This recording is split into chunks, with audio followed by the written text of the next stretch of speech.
Documentary Tread is a very interesting story. The story begins with a retired Air Force veteran named Marvin Heemeyer moving to a small town in Colorado. He ends up buying a place at an auction and turning it into a muffler shop.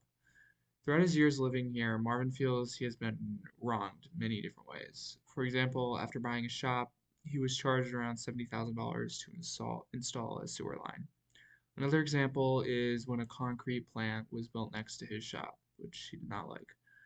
There are several more examples, but throughout the documentary, you see these perspective set events from many different people. After a while, he felt like he had to stand up for himself, so he bought a huge tractor. For around a year, he modified it so it was covered in double layer metal sheets. The thing was indestructible. He took that basically tank and drove it through multiple buildings owned by the people that he felt wronged him. In the end, his machine stopped working and broke down, and he shot himself.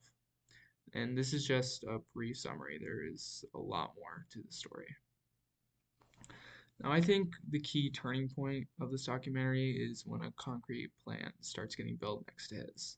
This is when he starts getting really angry. Now, I think another key turning point in the documentary for the viewers is when the perspective starts to change. At the beginning of the documentary, it's just Marvin's point of view, so he makes himself feel like the victim. You actually start to feel bad for him. However, when the perspectives change, you start to see when, in Marvin's stories, he lied. He, you start to see that he completely overreacted, and just because he didn't get what he wanted. Moving on, I think that there are a lot of messages to take away from this documentary.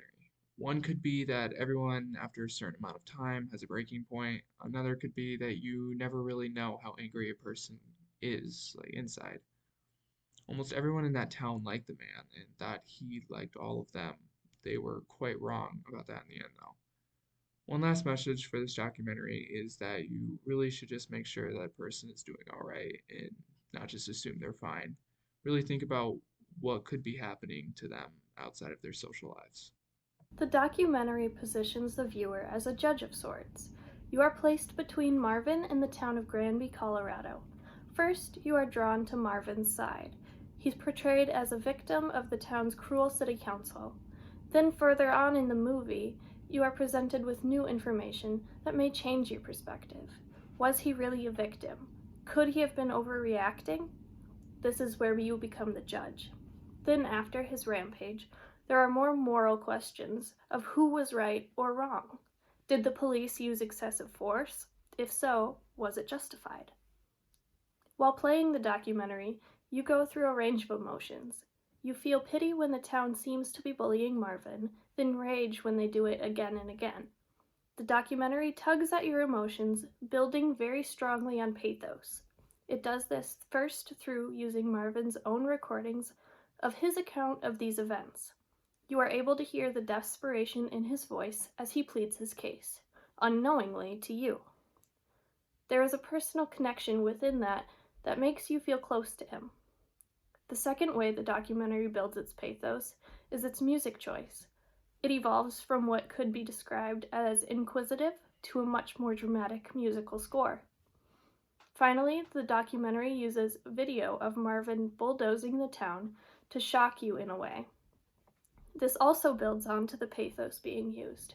The imagery allows you to imagine what it might have been like to be in the town that day, to watch the tracks squeak and shudder as they passed. You are forced to wonder what you might have done in that situation. The documentary, as I said before, puts you in the position of a judge, so the entire documentary is just decision after decision. Who do you believe was right? The town? Marvin? More than that, who is in the right? Should either side have done things differently? This portion is heavy into logos, with its reasoning and other moral questions.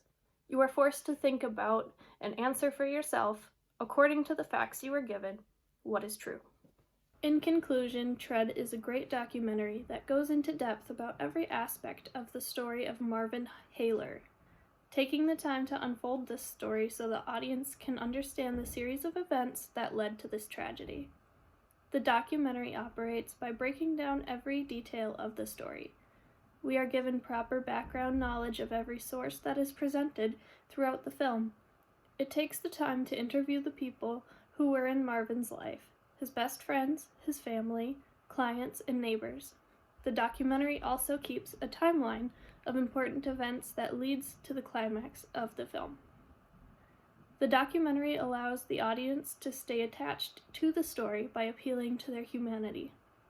It does this by showing Marvin's life before descending into madness. Although Marvin was the antagonist, the documentary makes it clear that he did not start out that way. This allows the audience to become more apathetic towards Marvin and become invested in discovering what caused him to go down this dark path.